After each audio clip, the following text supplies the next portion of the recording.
His Excellency Pham Chau, Ambassador of the Socialist Republic of Vietnam to India, and two guests from Vietnam, Dr. Wu and Dr. Nagu.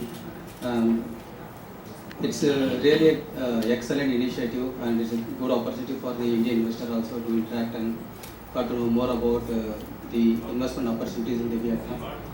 With the suggestion of Akram, we are also writing a report actually.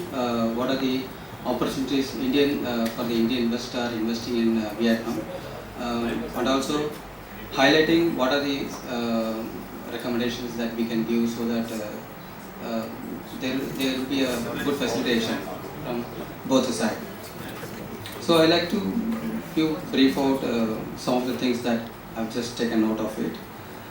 As Ambassador said that there is about less than 1 billion, it is close to 860 million so far till 2018 Indian investors invested in Vietnam, and about 200 firms invested in Vietnam, mostly in the manufacturing sector and agricultural, food processing, construction, energy as well, and service sector like consultancy, financial sector, and some of the IT enabled services as well they invested. But given the Vietnam economic growth is growing rapidly and mostly it is export driven, there is a huge demand for investment in infrastructure development and aviation, pharmaceuticals, banking, tourism, and financial services. In addition, most of the Vietnam products are exported or value added trade products linked with the FDI, and mostly from ASEAN, China, Japan, Korea, that already Dr. Wu described.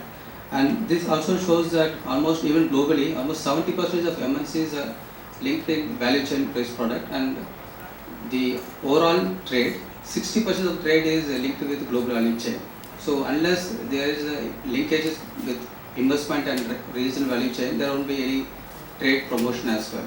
So if at all even India wants to trade, they have to first link with value chain components, where Vietnam is a very good destination, because as he already described that Vietnam is having ASEAN FTA, then RCEP is under negotiation, CPTPP it's under implemented in Vietnam, and the EU Vietnam FTA is also there. So there is a lot of scope, and Vietnam also enjoy market access with all these member countries as well. In addition, Vietnam has around 500,000 SMEs. If you see in India, it is around 42.5 million SMEs. As Akram already said that our SMEs in terms of strength is slightly higher. So if you invest in Vietnam, even they can enjoy a good share of it. But the problem is, as I even understood here, that the Indian investor do not know how to connect with the Vietnam investor. So there is already a India-Vietnam business forum. So I think it will even further facilitate if we are able to bring the SMEs to explore business relationship with India and Vietnam. In a way, it will actually explore good opportunities. Also, there is also talk about this startup that I observed. Vietnam is actually proactive in Industrial Revolution 4.0. They in fact started a national innovation center, and also they are focused more on FDI in innovation, creative driven.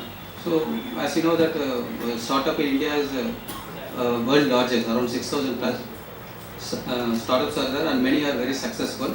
And mostly, even if you say that investment is a shortage, but if you have a very good idea, innovative idea, then investment flows both from domestically and from the foreign countries as well. And in this case, Vietnam is very proactive, and there is a lot of opportunities. But they have to do some initiative to see a collaboration between India and Vietnam in startup.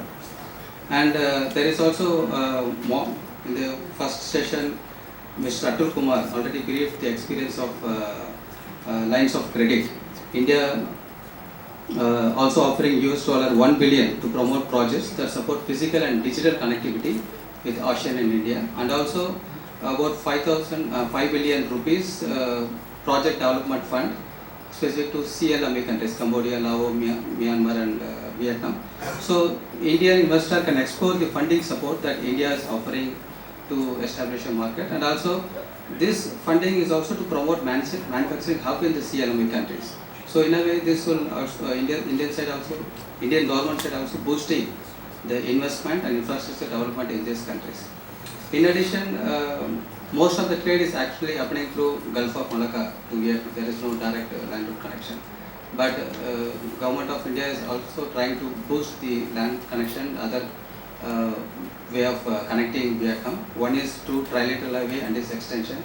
Trilateral highway means connecting Manipur border More to via Myanmar, Thailand, Bangkok. There is also proposal to connect trilateral highway with Cambodia, Laos, Vietnam. So if this comes, then there is a route from northeast to connect the Vietnam. On the other hand, there is also another route proposal is going on, Mekong India Economic Corridor, where Mekong comprises of 4 countries, Cambodia, Laos, Vietnam, and so the route comes from Vietnam, Ho Chi Minh City towards Cambodia, then Thailand, Bangkok, connecting Myanmar, Davai port, and from there connecting Chennai.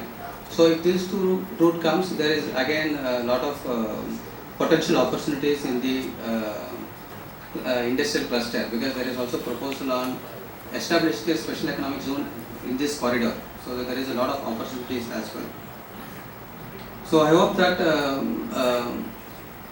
this initiative is very successful, and there is a lot more to come, as he already described, and I hope there is a lot of potential for Indian investors to invest in Vietnam. And thank you, Excellency and Akram, for having me here. Thank you very much.